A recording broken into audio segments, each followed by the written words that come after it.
এটা ছিল গুরু পূর্ণিমার দিন, তাই জন্য সকাল সকাল স্নান টান করে গুরুদেবকে স্মরণ করে একটু প্রণাম করছিলাম। সো হ্যালো এভরিওয়ান, আমি রুমা। আমার এক পাশের বাড়ি কাকুর আজকে গৃহপ্রবেশ। পাশের বাড়ি বললে ভুল হবে, আমার নিজের কাকার থেকেও কম কিছু করে না। কাকা অনেক কষ্ট করে একটা সুন্দর বাড়ি বানিয়েছে। কাকু অনেক কষ্ট করে একটা মাটির বাড়িতে থাকতো, তারপর মাটির বাড়িটা ভেঙে যাওয়ার পর একটা চাঁচের বাড়িতে থাকতো। তাই এখন অনেক কষ্ট করে যেহেতু বাড়িটা বানিয়েছে, তাই সত্যি আমার দেখে খুব আনন্দ হচ্ছে। কারণ সত্যিই তো পরিশ্রমের ফল কখনো বৃথা হয় না।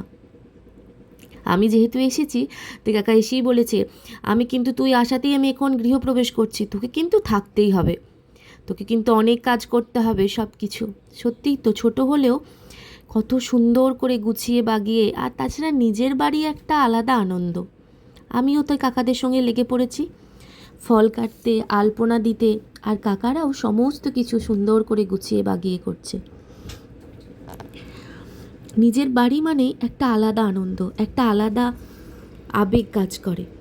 আমিও তাই আলপনা দিয়ে এসে মা, আমি, মেহু এখন যাচ্ছি কাকিমাদের বাড়ি। যখন এসেছিলাম তখন পুজো সেই শুরু হয়েছে, এখন পুজো কমপ্লিট হয়ে গেছে। আর এই হলো কাকা, বটবৃক্ষের মতো আমাদেরকে সাহায্য করে।